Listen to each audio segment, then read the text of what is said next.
ខ្ញុំទើបបានសារមកណាមិនសូវពេក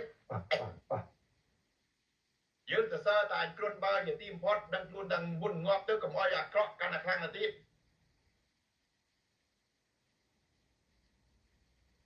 កុំមុនងាប់ហើយគេជេរទៀតយ៉ាងហោចណាស់នៅរស់វាបាននេះមកវិញទៅភាពក្លាហានឥឡូវបើសិនណាតែត្រូវគ្នាណាមិនសូវពេកខ្មែរនិងខ្មែររួមគ្នាផ្លាស់ប្ដូររបបកោះទាំងអស់យើងដោះស្រាយទៅទៀតអាយុនមិនហ៊ានទេព្រោះបញ្ហាយួនហក់ថាមើលក្នុងហើយវងដួលប្រុកភ្លាម